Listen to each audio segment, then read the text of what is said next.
My name is Laura Mitchell, and I'm 36 years old. What I'm about to tell you happened at my father's 70th birthday party in front of 55 guests, when my parents demanded I pay my sister's $185,000 mortgage, then disowned me when I refused. They said I was no daughter of theirs, told me to never come back. But they didn't know about the document in my purse that would change everything, or that my lawyer friend was recording every word. Before I share how my entire family turned against me in a matter of minutes, please take a moment to like and subscribe, but only if you genuinely enjoy this story. I'd love to know where you're watching from and what time it is there. Drop a comment below. I read every single one. It's been 6 months since that night, and I'm finally ready to talk about it. Not for sympathy, but because I know there are others out there dealing with family financial manipulation, being called selfish for having boundaries, being the family ATM while watching others get endless support. So, let me take you back to that Saturday evening in March, when everything I thought I knew about family loyalty was shattered and rebuilt into something stronger. The Marriott ballroom looked perfect that night, gold and burgundy decorations everywhere. Happy 70th John banners stretching across the walls. My father had worked 40 years in banking, and this party was meant to be his victory lap. 55 guests filled 5 round tables, each one decorated with photos from Dad's career milestones. I arrived early to help with setup, as always, the responsible daughter. While arranging place cards, I noticed Emily's family had the table closest to Dad's while I was seated with distant cousins. Small detail, but it set the tone. "Laura, sweetie, you look tired," Aunt Helen said, air kissing my cheek. "Still no husband to help with life." I smiled politely. "Just busy with tax season and Aunt Helen? Business is good." At 7:30, Emily finally arrived with Daniel and their 2 kids. She looked frazzled, whispering urgently with Mom near the gift table. Mom kept glancing at Dad, nodding at whatever Emily was saying. Daniel stood apart, staring at his phone, avoiding eye contact with everyone. The dinner proceeded normally at first. Dad's former colleague shared stories. Uncle Peter made his usual terrible jokes. I was actually enjoying myself, catching up with cousins I hadn't seen in years. Julia Torres, my friend from college who'd become a successful attorney, sat at my table. She'd known my family dynamics for 15 years. "Your sister seems stressed," Julia observed quietly. "When, isn't she?" I replied, watching Emily down her 3rd glass of wine. At 8:45, the cake arrived. 3 tiers of chocolate perfection. We sang happy birthday. Dad blew out the candles and everyone applauded. Then he stood up, raising his champagne glass. The room quieted, expecting a thank you speech. "Before I thank you all for coming," Dad began, his banking executive voice filling the room, "I need to address something important. A family matter that affects everyone here who cares about us." My stomach dropped. Mom moved to stand beside him, her hand on his shoulder. Emily suddenly looked very interested in her napkin. "As many of you know," Dad continued, "family means everything to me. The responsibility we have to each other, especially in difficult times, defines who we are as people." Several guests nodded approvingly. Julia's hand found mine under the table, squeezing gently. She'd seen this before. The public manipulation, the forced accountability through social pressure. Then Dad raised his champagne glass, but his words weren't a toast. "To understand what happened next, you need to know our history. I'd been the responsible one since age 16, working part-time while Emily got her 3rd car after crashing the 2nd. I paid my way through college with scholarships and night shifts.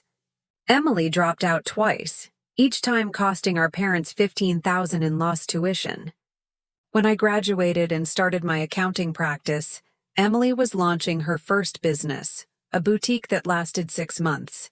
Then came the food truck that never got permits. Then the online jewelry store that sold 12 items total. Each failure came with the same story. Just a little more money would fix everything. 5 years ago, Emily came to me directly. Laura, I need $50,000.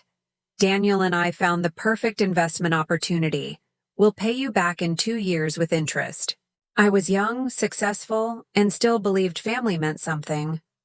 So, I drafted a proper loan agreement, had it notarized, set reasonable terms. Emily signed it eagerly, promising this time would be different. That was March 2019. By March 2020, the excuses started. The pandemic. The kids needed things. Daniel lost his job. Always something. Never any payments, not even the interest. Meanwhile, I watched my parents pour money into Emily's life. Dance lessons for her kids while telling me I was too focused on career to understand family priorities. A new SUV for Emily when her old one broke while reminding me that successful people don't need help. Every holiday, Emily would cry about her struggles, and Mom would shoot me meaningful looks about helping your only sister. But I kept that signed loan document, updated the interest calculations quarterly, kept every text where Emily promised to pay next month, because somewhere deep down, I knew this day would come. Emily and Daniel are about to lose their home, Dad announced to the silent room. They've fallen behind on mortgage payments, and the bank will foreclose next month unless they can pay the full ARs. Gasps rippled through the crowd. Emily started crying on cue, Daniel still staring at his phone. The amount needed is $185,000, Dad continued. As a family, we cannot let Emily's children become homeless, which is why Laura has agreed to handle this situation. My wine glass stopped halfway to my lips. I'm sorry, what? Don't be modest, sweetheart, Mom chimed in, her voice sweet as poison. You're the successful one, the one with no responsibilities except yourself. This is what family does. 50 pairs of eyes turned to me. I saw judgment in some, pity in others, expectation in most. I haven't agreed to anything, I said carefully. Dad's face darkened. Emily is your sister. Her children are your nephews. You make more in a year than Daniel has seen in 3. That's not it's okay, Laura. Emily interrupted, tears streaming. I know you've never understood what it's like to struggle, to have children depending on you, to watch everything fall apart despite trying your best.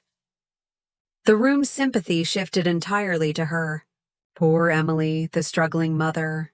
Mean Laura, the selfish career woman. We're not asking for a gift, Mom added. Just family helping family. You can afford it. Everyone turned to look at me. The silence stretched like a taut wire. Aunt Helen nodded approvingly at my parents' reasonable request. Uncle Peter muttered something about family values to his wife. Even Dad's former colleagues seemed to side with the narrative. Successful single woman should obviously rescue struggling family. She'll do it, Cousin Jessica said loudly. Deanne's always been good with money. What's the point of having it if not to help family? A wave of agreement rippled through the room.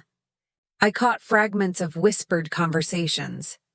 Must be nice to have that kind of money. Poor Emily, 2 kids and all. About time Laura stepped up. Emily's children, 8 and 10, looked confused and scared.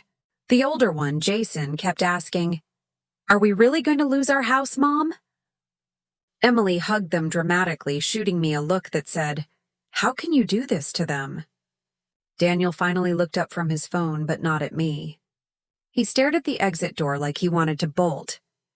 His jaw was clenched, hands shaking slightly. Strange reaction for someone about to be saved. Julia remained silent beside him, but I noticed her phone was now on the table, screen facing down. The tiny red recording light was visible only to me. She'd started documenting this without being asked. 15 years off friendship meant she knew exactly where this was heading. Well, Laura, Dad pressed. Your family is waiting. The room held its breath for my answer. Let me be clear about what they were asking. $185,000 was 3 years of my income after taxes. 3 years of 60-hour weeks during tax season. 3 years of building my reputation, one client at a time, staying up until 3 a.m., double-checking numbers, missing vacations because small business owners needed their books done. I'd been saving for 5 years to buy my own home. Not a mansion, just a 2-bedroom condo where I could finally paint the walls whatever color I wanted, where I could have an office that wasn't my kitchen table, where no landlord could raise the rent or refuse to fix the heating.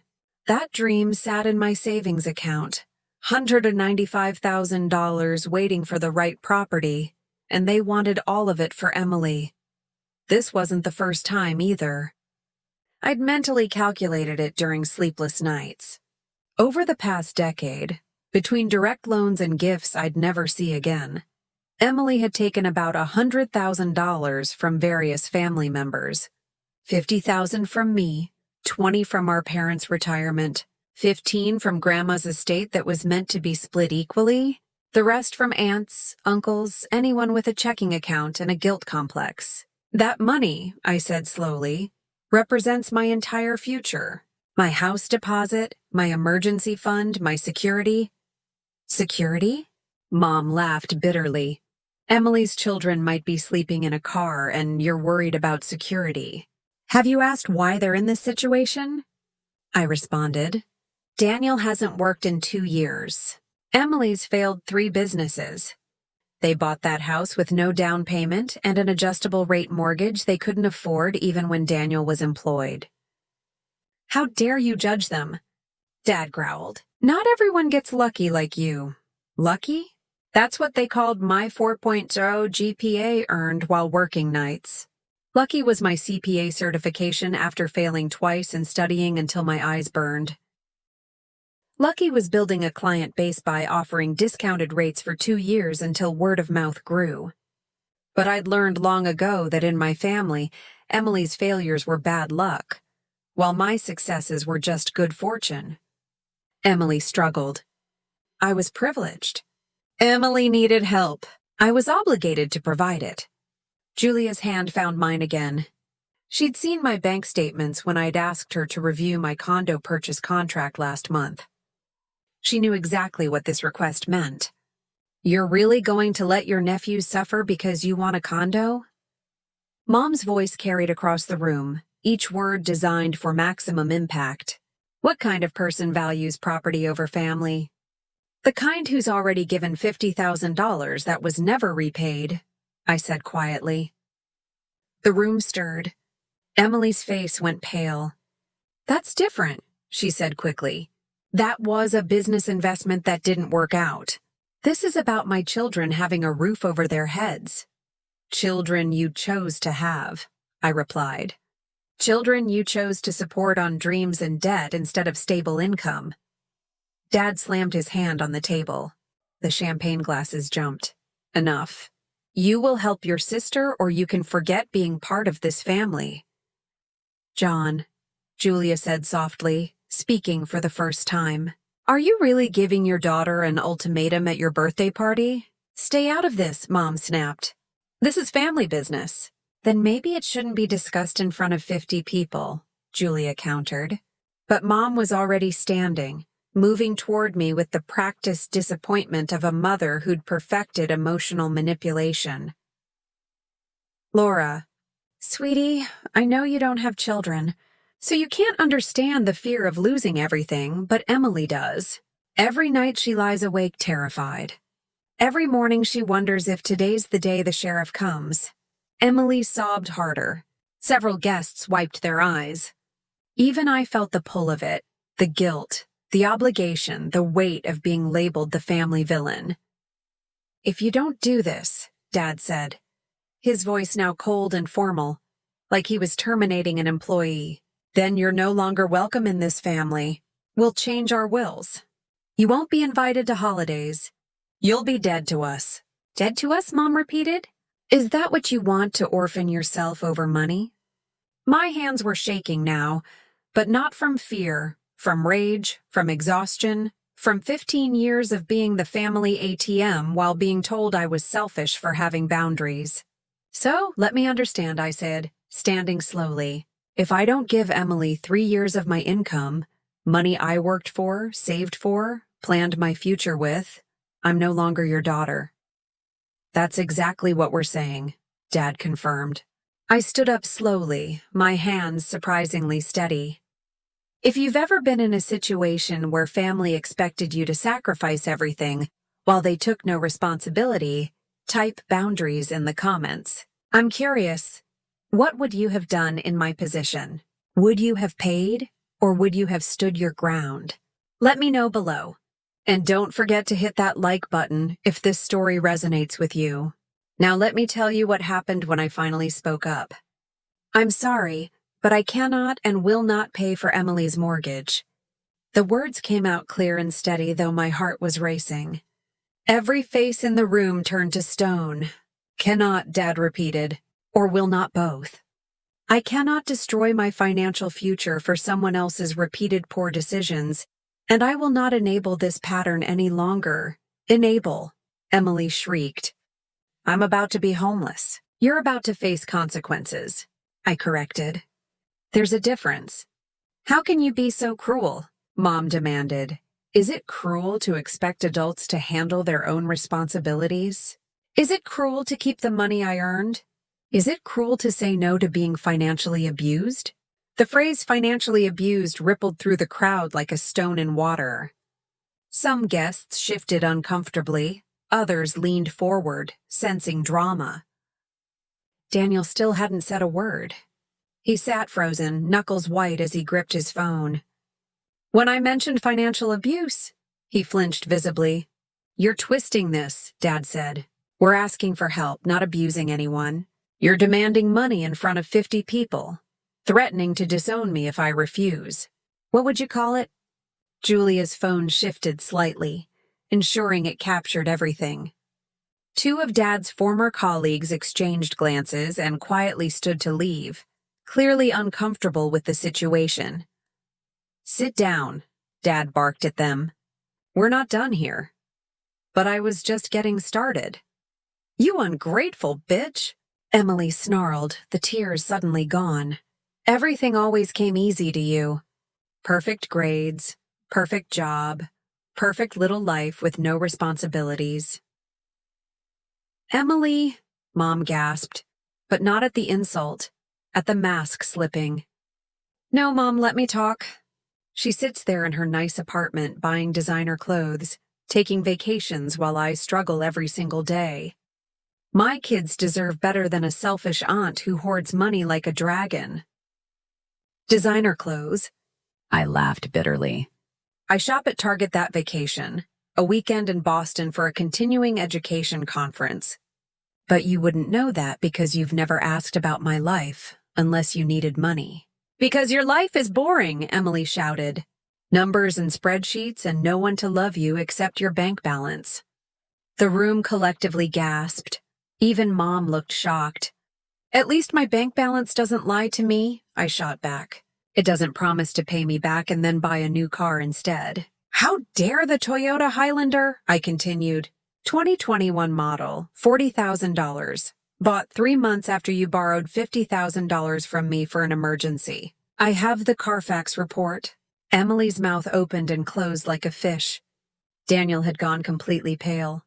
"That's enough," Dad roared. "You're not just selfish, you're vindictive. Keeping track of every penny like we're strangers instead of family."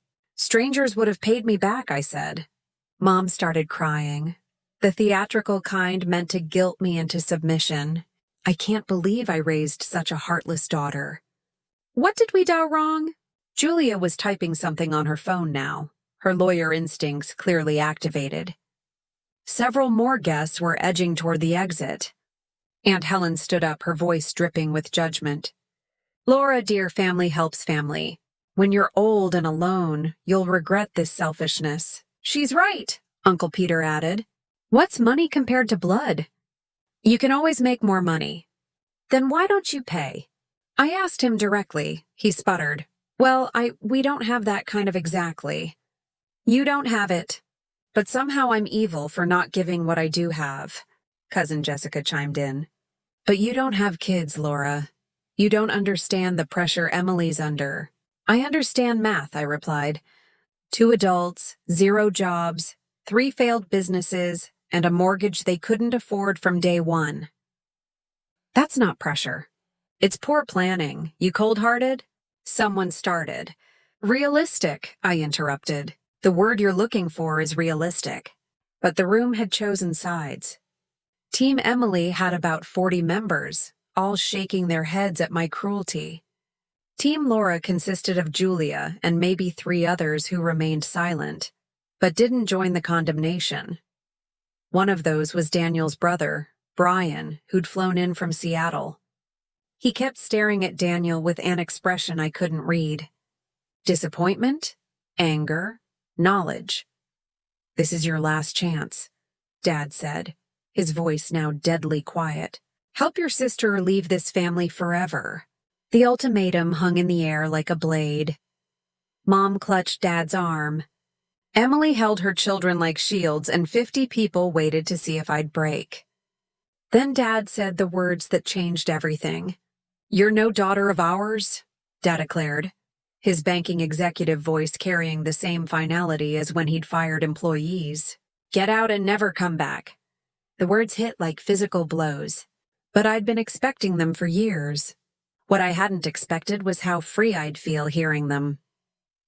"We're writing you out of the will," Mom added, as if that was the ultimate threat. "Everything will go to Emily, our real daughter who understands love and sacrifice. The daughter who loves you enough to bankrupt you," I observed. Emily stood up, pulling her children closer. "You don't have a sister anymore either." "My children don't have an aunt. You're nothing to us." Jason, the older boy, looked confused. "But Mom, Aunt Laura sent me that chemistry set for quiet." Emily snapped and Jason fell silent. I reached for my purse, my fingers finding the envelope I'd brought just in case. The one Julia had told me to keep handy when I'd mentioned the party last week. My hand brushed against it, but I didn't pull it out yet. "Is that your final decision?" I asked my parents. "You're downing me for refusing to pay Emily's mortgage." "Yes," they said in unison. "And everyone here is witnessing this?" Nods around the room, some eager, some uncomfortable, all watching. Julia stood up slowly, deliberately. "Before Laura leaves, might I ask a question as the family's friend?" "We said family business," Mom started. "Oh, I think this involves everyone who's been asked to help over the years," Julia said smoothly. "Including me." When Emily asked to borrow $20,000 last year for her jewelry business, Emily went rigid. That was news to our parents. The room fell completely silent. You could hear the air conditioning humming, someone's phone vibrating on silent, ice settling in glasses. I took a deep breath, feeling oddly calm, like standing in the eye of a hurricane, knowing the worst was about to hit, but being ready for it. My fingers found the envelope again, its edges crisp against my palm. "Julia," I said quietly, "I think it's time." She nodded, her phone still recording. "Should we discuss the previous financial arrangements before Laura leaves this family forever?" "What previous arrangements?" Dad demanded. "The ones Emily seems to have forgotten," Julia said. "The legal ones." Emily's face drained of all color. "I don't know what you're talking about." "No." I pulled the envelope from my purse, holding it up so everyone could see. "Then this must be someone else's signature." The envelope was plain, brown, unremarkable, but Emily stared at it like it was a live grenade. Daniel made a strangled sound, the first noise he'd made all evening. "What is that?" Mo masked, but her voice had lost its certainty. "Something that should have been addressed 5 years ago," Julia said, now in full lawyer mode. "Something that changes the entire context of tonight's demands." Brian, Daniel's brother, suddenly spoke up from the back. "Is that what I think it is?" All eyes turned to him. "You knew?" Daniel whispered, speaking for the first time all night. "I told you to tell them," Brian replied. "I told you this would come back." "Tell us what?" Dad's voice was sharp now, confused, the control slipping. Julia stood beside me, professional and calm. Mr. Mitchell, before you disown your daughter for not paying a debt that isn't hers, perhaps you should know about the debt that is. But Dad wasn't listening. The suggestion that his golden child, Emily, might owe money sent him into a rage that revealed exactly who he'd always been. "Look at her, everyone," he announced, pointing at me like I was an exhibit. "This is what greed looks like. This is what happens when someone values money over blood." "She's always been jealous of Emily," Mom added, warming to the theme. "Emily who gave us grandchildren. Emily who includes us in her life. Emily who calls every day, while Laura can't even remember our birthdays without her phone reminder." The lies stung because of the grain of truth. I did use phone reminders for everyone's birthday, anniversary, and important events. It's called being organized. "Remember Christmas?" Emily piled on, tears streaming again. She showed up 2 hours late with store-bought cookies while I made everything from scratch. She didn't mention I was late because I'd driven her to the ER when Jason broke his arm that morning. Or that the cookies were from a bakery that charged $60 because everything else was closed on Christmas. "Selfish," someone muttered. "Cold," another agreed.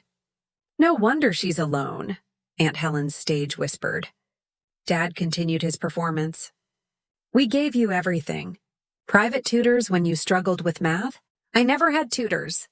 That was Emily. The car for your 16th birthday. I bought my own car at 18 with money from 3 jobs. And this is how you repay us? By keeping score? By refusing to help your sister when she needs you most?" Some guests were recording now, phones shelled up to capture my humiliation. Tomorrow. This would be on Facebook, twisted into whatever narrative made them feel righteous. She probably has millions hidden away. Someone speculated, "These accountant types always do." While her own family suffers, another added. But something interesting was happening. A few people, Dad's former colleague Edward, our neighbor Mrs. Brown, and Julia's law partner who'd come as her +1, weren't joining in. They watched with expressions of growing discomfort, even disgust. "This is wrong," Mrs. Brown said quietly. But in the silence, everyone heard her. "What's wrong?" Dad replied. "Is raising a daughter who chooses money over family." That's when Julia cleared her throat.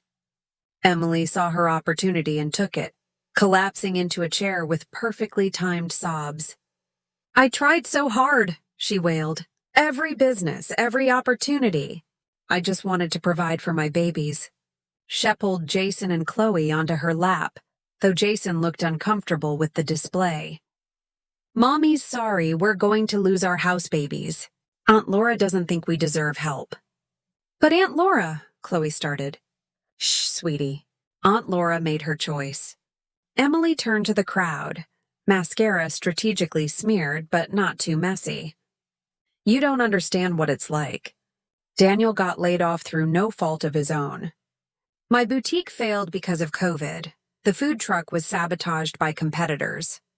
The jewelry business was funded by a loan from me that you never mentioned to Mom and Dad." Julia interrupted. Emily's mouth snapped shut. "And the boutique failed in 2018 before Co. I added the food truck never had permits because you never applied for them. The jewelry business sold 12 items, all to family members who felt obligated." "You're twisting everything," Emily cried. "Daniel, tell them." But Daniel remained silent, staring at his hands. His brother Brian moved closer to him, placing a protective hand on his shoulder. "Tell them what, Emily?" Brian asked. "About the gambling?" "About the shut up." Emily shrieked, her victim mask slipping completely. The room stirred. "Gambling? That's being handled," Emily said quickly. "It's not relevant, isn't it?" Julia asked. "Daniel, would you like to share why you really lost your job?" Daniel looked up finally, his eyes meeting mine with an expression I'd never seen before. Apology mixed with relief. "Don't you dare!" Emily hissed at him. "Or what?" he asked quietly. "You'll take the kids? You'll leave me?" You've been threatening that for 2 years while spending every penny I don't have. Mom stood up confused and angry. What is going on, Emily? But Emily had run out of tears, out of manipulations. She just sat there holding her children like shields while her carefully constructed victim narrative crumbled around her. Before we get to the shocking revelation, I want to ask you something. Have you ever kept evidence of family loans, knowing you might need it someday? Drop a Y in the comments if you have, or G, if you think family agreements should just be based on trust. Also, what do you think is in that envelope? Share your guesses below. Now, here's where everything turned around. Before we discuss new financial obligations, should we address the existing ones? Julia's voice cut through the chaos with surgical precision. Who the hell are you to interfere?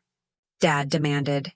Julia Torres, senior partner at Torres Blackwood and Associates. She pulled out a business card, placing it on the table. I'm also someone who's watched this family dynamic for 15 years. And frankly, Mr. Mitchell, what I've witnessed tonight could constitute coercion and financial abuse. This is ridiculous.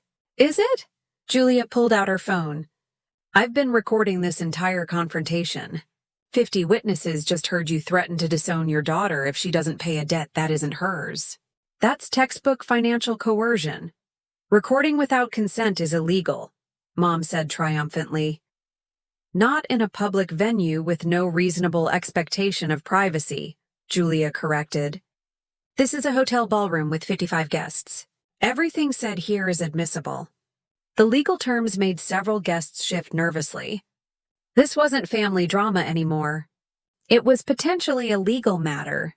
Now, Julia continued, before Laura is thrown out of this family for refusing to enable further financial irresponsibility, shall we discuss the $50,000 Emily already owes her?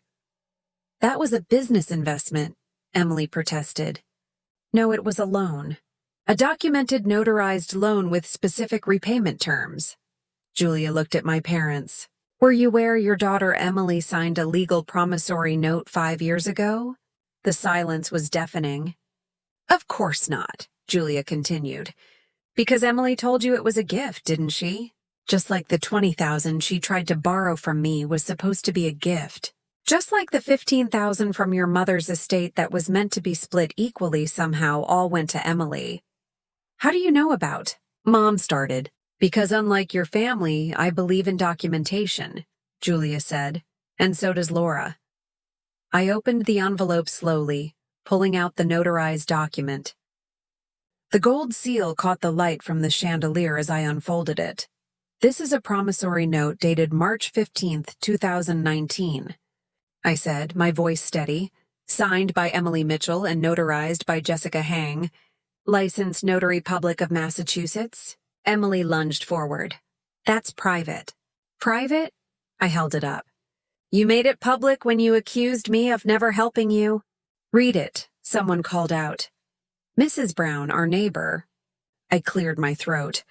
Loan agreement between Laura Mitchell, lender, and Emily Mitchell, borrower. Principal amount $50,000. Interest rate 5% annually. Repayment terms 24 monthly installments beginning June 2019. That's not what we agreed, Emily stammered. Your signature says otherwise, Julia noted. And the notary seal confirms you signed it willingly in sound mind with full understanding of the terms. Dad snatched the paper from my hands, his banking experience kicking in as he scanned it. His face went through several expressions: disbelief, recognition, anger. This is real, he said quietly. Of course it's real, I replied. I learned from the best, didn't I, Dad? You always said to document everything. But Emily said, Mom trailed off, looking at her younger daughter with new eyes. With 5% annual interest compounded monthly plus the late payment penalties outlined in Section 3B, Julia calculated on her phone. The current amount owed is approximately $67,000. The room erupted. People were talking over each other, some defending Emily, others expressing shock at the deception. She's charging her own sister interest. Aunt Helen gasped. The same interest rate banks charge. I pointed out you less. Emily agreed to these terms. She promised to pay it back. She bought a $40,000 car instead. Daniel suddenly spoke up. Show them the rest. Everyone turned to him. What rest? Emily's voice was dangerous. The other loans. The credit cards in Mom's name. Shut up, Daniel. But the dam had broken. Credit cards in whose name? Dad's voice was deadly quiet. Daniel looked at Emily, then at his children, and finally at me. I'm sorry, Laura. I should have said something sooner. Daniel, don't. She opened 3 credit cards in your mom's name, Daniel said in a rush. Maxed them out. 28,000 total. Your mom doesn't even know. Mom's face went white. My credit cards? But I only have one.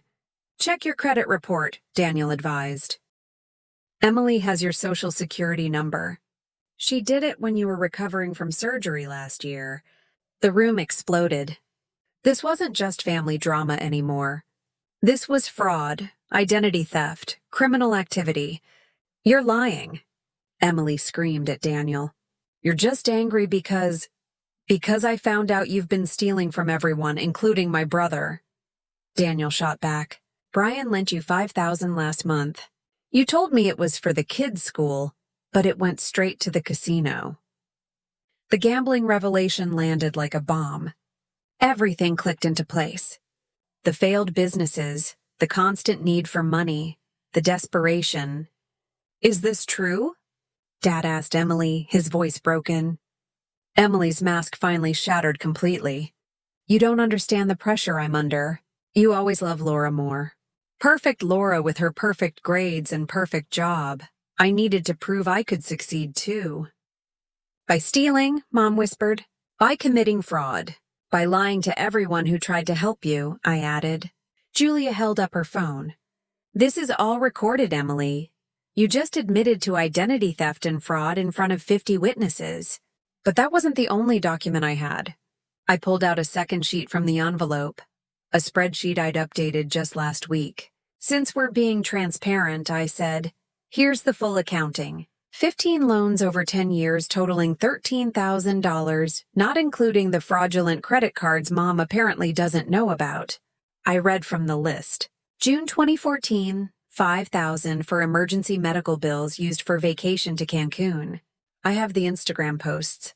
December 2015, $8,000 for car repairs. Bought a Louis Vuitton bag and jewelry.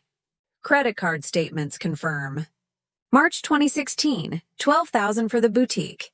Never paid rent. Shop closed in 6 months. September 2017, $3,000 for kids' school. Public school is free. Money went to casino. Stop, Emily begged. But I continued, listing every loan, every lie, every broken promise. The room was silent except for my voice and Mom's quiet crying. Total from me, $50,000. From Mom and Dad, $38,000. From Grandma's estate, $15,000. From various relatives, approximately $20,000. From Julia, declined. Thankfully, Uncle Peter looked sick. I gave her $5,000 last year for Jason's medical procedure. I confirmed Jason never had surgery. The money was for Emily started. The casino? Daniel finished. It's always for the casino. She's lost everything we've ever had and everything everyone's ever given us. Brian nodded. She asked me for money monthly. I finally said no. That's when she started with Mom's credit cards. Would you like me to continue with the full list? I asked the room. Given the documented loan and Emily's admission of fraud, Julia announced, Laura would be within her rights to pursue both civil and criminal action. You wouldn't? Mom gasped. She's your sister. The sister who just disowned me? I asked. The sister who's stolen from you? I turned to Emily. You have 90 days to repay the documented loan. $67,000. If you can't pay it all, we can arrange a payment plan through Julia's office. But this time it will be enforced. I can't? Then sell the Highlander. That's 40,000 right there. Get jobs, both of you. Stop gambling. Get help. And if she doesn't pay? Dad asked, his voice hollow. Then I pursue legal remedies, I said simply. Just like you would with any other defaulted loan. Dad, you taught me that. Julia added. The identity theft is a separate matter. Mrs. Mitchell, you need to freeze your credit immediately and file a police report. I can't report my own daughter, Mom protested. Then you're enabling a criminal, Julia said bluntly, and you'll be liable for those debts. Several guests were openly recording now. Tomorrow this would be everywhere. But for once the truth would be told. I'll also need written confirmation that I'm no longer considered family, I told my parents. If I'm disowned, I want it official. That way there's no confusion about future financial expectations. Dad looked at me like he'd never seen me before. You want us to put it in writing? You're a banker, I said. You know the importance of documentation, unless you're reconsidering your position. The ball was in their court now. I stood up, gathering my purse and the documents.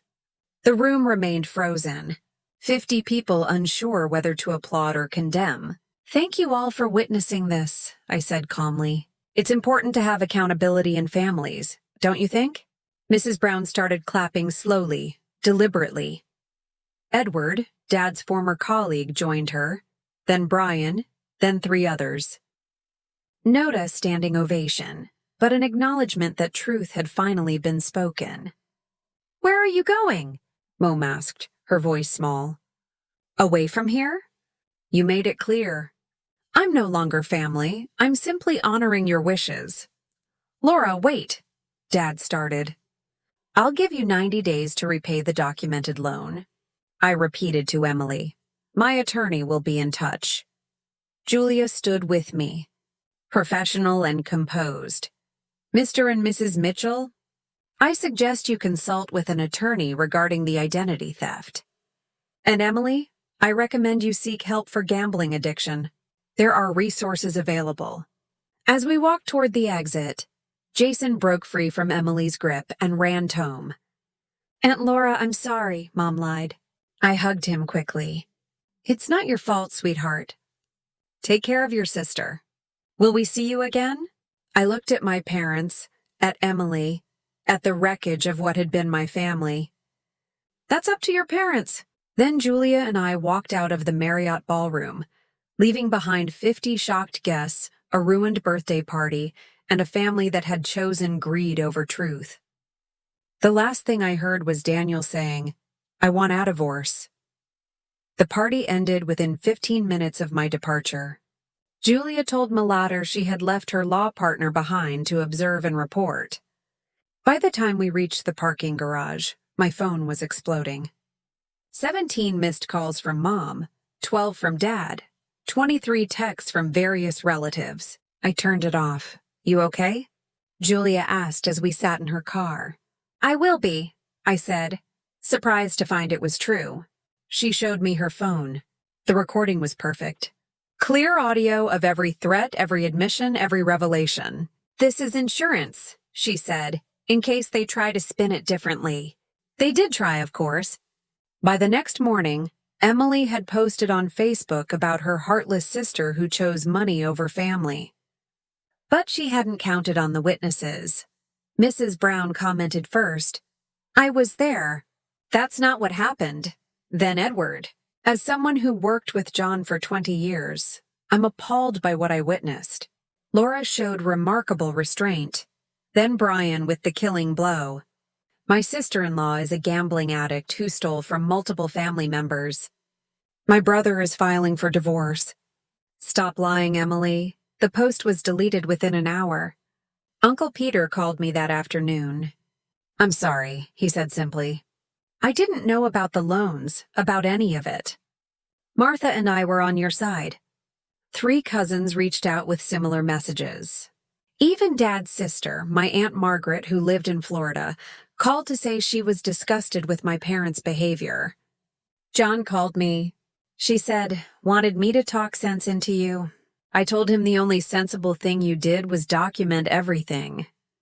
But the real shock came from Daniel. He texted me that evening.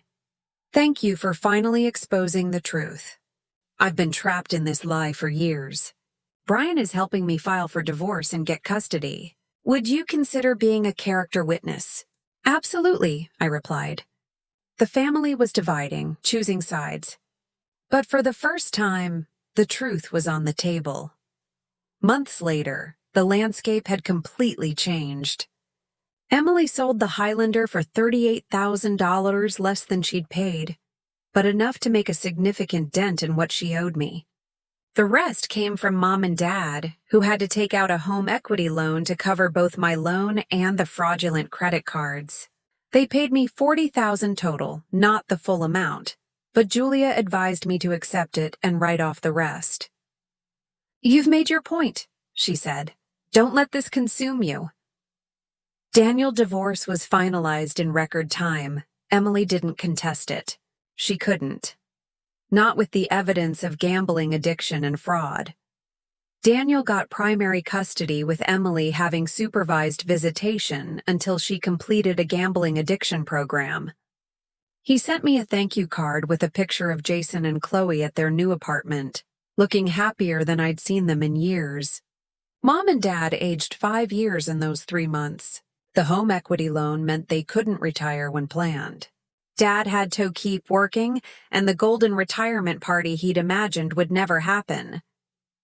They'd also discovered Emily had been siphoning money from their retirement account.